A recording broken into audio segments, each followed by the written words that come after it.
Hey guys, welcome back to HRG Offroad. My name is Ben. Today we are working on a 2013 Subaru Outback. We're going to be doing a big lift kit on this. It's going to be a 3-inch HRG lift kit. So this is going to come with a subframe spacer kit, 4 strut spacers, along with all the little knick-knack pieces and parts you will need to make this kit work. First thing we're going to do, as always, is take a before measurement of the height. Now I always measure from the floor to the edge of the fender. Just an easy place to measure from. It looks like we're at 30 and a half, 30 and 3/4. A little bit higher in the back. That's a good thing. That means that you can load the back down or have a bunch of people in the car and it won't sag in the back like all the other Honda CR-Vs and the Foresters. The first thing you're gonna wanna do is the subframe kit, which we'll get into right now, and then we will do the actual strut spacers. Once you've got the vehicle up on jack stands, the first thing you're going to do is remove this plastic splash shield, which goes underneath the engine. It also attaches to the fender liners, which you'll need to remove the plastic clips that hold them together. And also there's a couple of bolts that you'll see, a 10mm bolt on each side, that do hold this plastic cover in place. Pull all of those pieces out, all of those clips out, and you can see now that reveals access to the main subframe bolts. So you're going to take those out. Now I don't want you to worry about the subframe dropping down. As long as you have a couple of bolts in there, the whole thing is supported and it won't fall.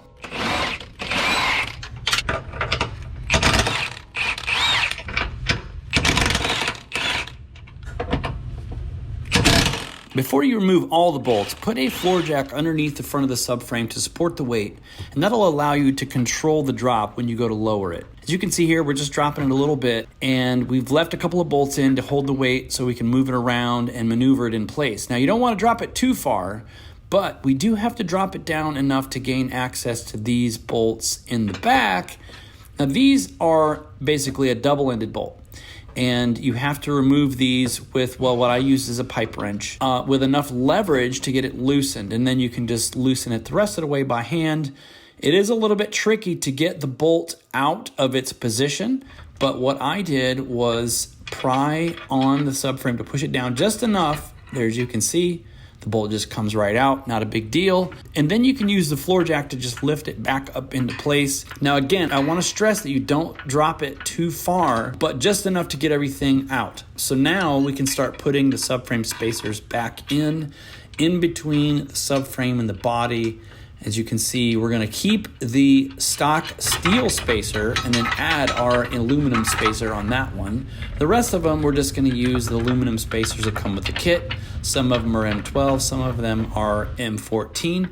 It will be labeled as such in the kit, and it will show you where they all go. But obviously, if you have an M12 spacer, it will not fit over an M14 bolt. So there's a little bit of logic there. You just have to look at the spacer and look at the bolt and match them up. Now this is the transmission support brace. This is an M10, 1x1 M10 spacer here. There's 3 of them on each side. And then you're just going to work your way up to the front of the subframe, replacing the bolts with the longer ones that come in the kit, and then of course installing the appropriate subframe spacers along the way.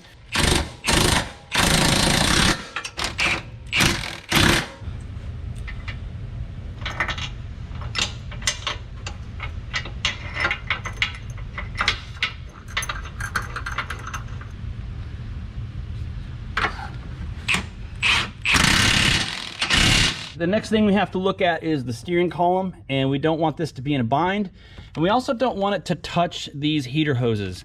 So this car actually has the little clip right here, the plastic clip, but it wasn't on, and this hose was actually touching this. So over a period of time, obviously this joint would have rubbed through the hose, and we don't want that. All I did was put this plastic clip right where it's supposed to go to keep this hose off of that coupler. Next, we're gonna do a little steering column adjustment. So we're gonna just take this little bolt loose right here. Now, once that bolt is loose, we can basically pull on this coupler and get it to where the steering column is in a more neutral position. You can also take the steering wheel and turn it back and forth, and it will automatically slide into the position it wants to be. That position is gonna be with this coupler further that way on the shaft. A lot of you are going to say, well, there's going to be less spline engagement with the coupler onto the shaft, but I want to just point out that the shaft is actually poking all the way through the coupler. So there's plenty of spline engagement on this coupler, and it won't be in a bind, and then you just tighten it right back up. No problem there. Same thing with the bottom. I'm going to steer the wheel the other way, and you just tighten that bottom bolt, and then that's done. Now that the subframe is lowered, you will notice that the plastic splash shield does not quite fit exactly as it did before. Lucky for us though, there are 2 sets of mounting holes. There is one small bracket needed for the tab all the way at the back, so you can still make it work even with the subframe dropped 1 inch.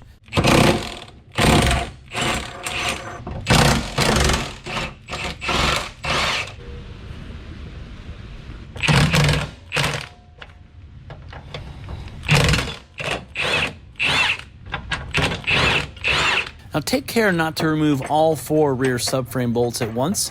What you want to do is put in 2 of the new bolts in place of, I used the 2 rearmost bolts so that it stays in line when you drop the subframe.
Now at this point we have the subframe kit completely installed and we're ready to do the actual strut spacers. But before I do that, I wanted to just show you guys how the subframe drop affects all of the connections to the engine, like hoses and wiring and everything else, because it obviously is an inch lower than it was before. My only concern early on was the upper radiator hose, and as you can see, it's not under strain. You can still wiggle it back and forth, so it's still plenty of wiggle room even though we've dropped it a full inch. If we were to lower the subframe another inch, I do believe we would have to either change this hose or possibly put a coupling in here to extend it a little bit. Let's move on to doing the strut spacers. One thing I like about Subarus is they're super simple and easy to work on. Basically, you've got 2 sizes of bolts here, a 19 for this and then a 12 for that, and also a 12 for the upper bolts. So we're gonna go ahead and grab these off of here. The last thing we're gonna do here is unclip this ABS wire. So this car is 10 years old, so you wanna be very careful not to crack the plastic on these. So one thing to be aware of is when you drop this out, this hub is gonna fall a little bit, and you don't want the wheel hub to come this way because it can pull the axle out of the socket in there. So you have to be really careful to not let this fall. So what we're gonna do is grab a ratchet strap and we're gonna tie it up with one of these lugs, and we're just gonna strap it to the top so it can't fall. Just gonna hook it there. But now, let's take these bolts out. They should just slide out. These 3 right here. Keep these out. That sounded awful. Hilarious, whichever one you want to call it. Okay. I'm gonna go ahead and mount our HRG 3-inch lift spacers. These are actually an early production unit. These are not marked left and right. The new ones are gonna have an R and an L carved into them here. So you'll be able to tell whether it's drivers or passengers, obviously drivers being left. So these here, you can obviously see are offset. That is to compensate for the alignment so that your alignment stays within parameters. Doesn't matter how you put it on. It's all the same. The bolt pattern's the same. And as you can tell, obviously this just spins. So what you want to do is just mount it on there. Okay, how do you get leverage on the nut when you're trying to tighten it and this is just spinning around? Well, I'll show you. Let's take your wrench, hook it around one of the studs and then brace it against the other one like that. And that gives you just enough leverage to really, you can really crank on it using your body weight and just the leverage you've got right here. How do you orient this spacer correctly? The star is going to look upright like this.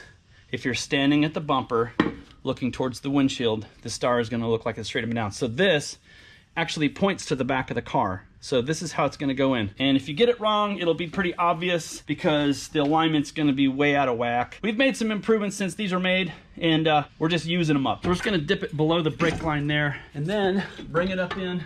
As soon as you can get one nut started, you can kind of relax a little bit. You can get the other two started. Now see, we're way off here, but what we're gonna do is drop the other side as well. Because what you gotta remember is that this sway bar is actually connected to the other side, and the other side is not lowered at all. So this side is actually being held up by the sway bar. So you won't be able to drop this side until the other side is loose. And now we've dropped the other side down. As you can see, we're much, much closer to fitting it together like it is now. So I don't want you guys to be, you know, intimidated when you're first starting out on this because nothing lines up. These actually come with a factory camber bolt, so you don't have to buy one. There's your camber adjustment right there. And then you've got that one at the bottom. And of course, I make it look easy because I'm awesome. This is with a 3-inch spacer, you guys. So now that we've gotten that assembled, we can start tightening stuff up. I was not as careful as I should have been when I put this in. This bolt should go here. As you can see, it doesn't fit that way. So if you were putting this in incorrectly, you would know right away because this does not fit. Take that, take that. Now we have to hook up our strap again to make sure that the thing doesn't fall. That's secured. Now we can take this, turn it to where it's supposed to be. Oh, there we go. Okay, now as you can see, spacer is in correctly. I just had it turned 60 degrees. So now if you're looking at it like I'm looking from the front of the car here, look at the spacer, you see that the star is pointing towards the back of the car. That was the whole idea of putting the star that way so you could tell how they go in. New ones obviously, like I said, will have a R and an L. This is L. Even though it is on the right side when you're facing the car. Left side of the car is generally accepted to be the driver's side. Hope that cleared that up for you. Now, last thing we're gonna do here is we're going to put in brake line spacers, and we're gonna go ahead and finish up bolting these back together. As you can see, I've got a brake line bracket in place. We're gonna use a factory bolt to hold that in place where the brake line used to bolt to.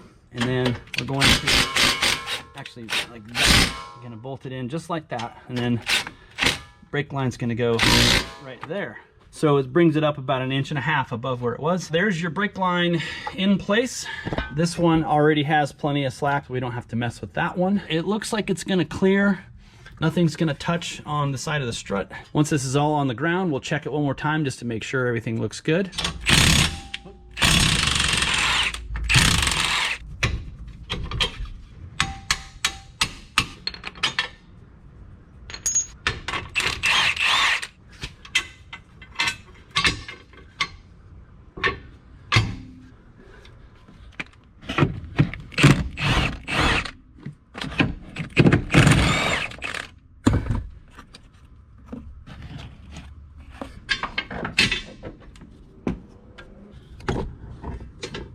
A little bit of a confession to make. I forgot to make some spacers and get them powder coated in time to make this video. So I just had to make these real quick. They don't look very good, but I'm not really a welder. So we're gonna go ahead and slam these things in and see what we got.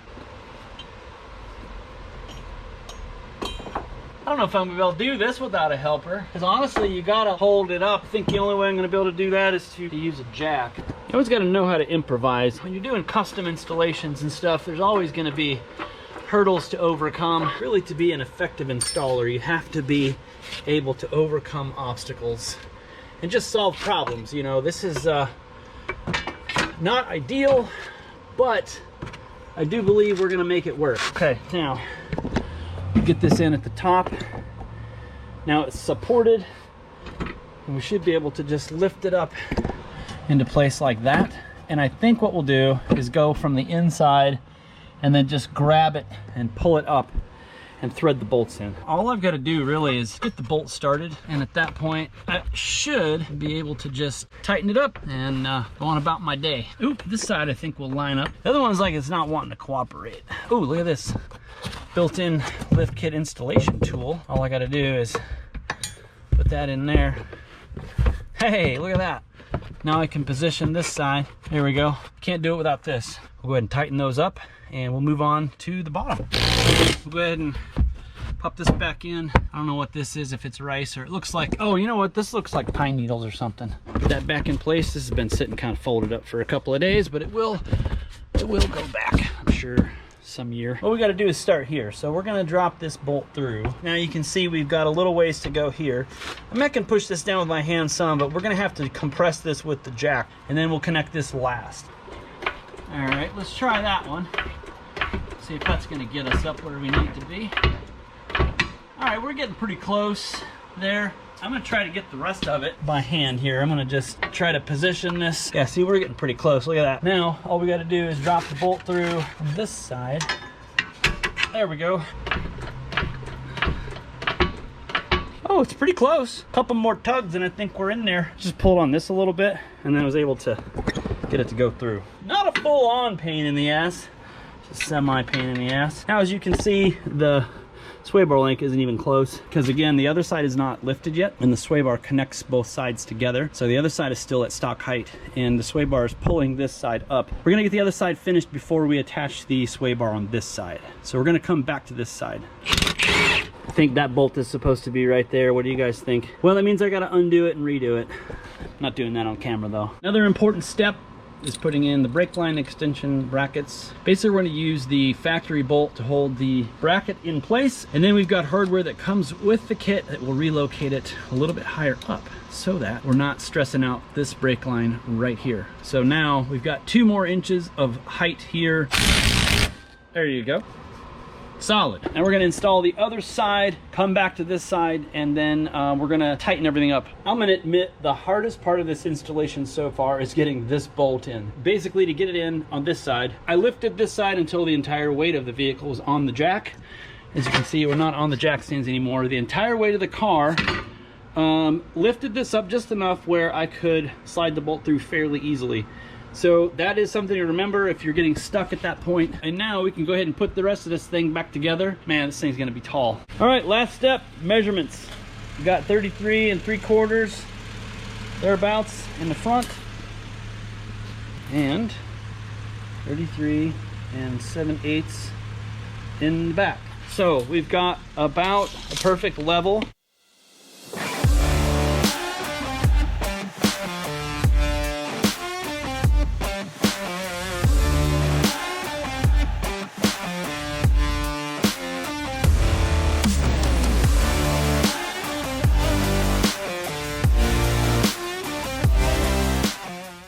Hey guys, welcome back to HRG TV. My name is Ben, and today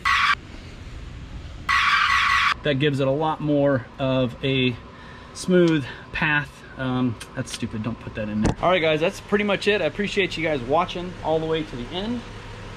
That's not the end of the video though. All right, that's it. Delete a bunch of these.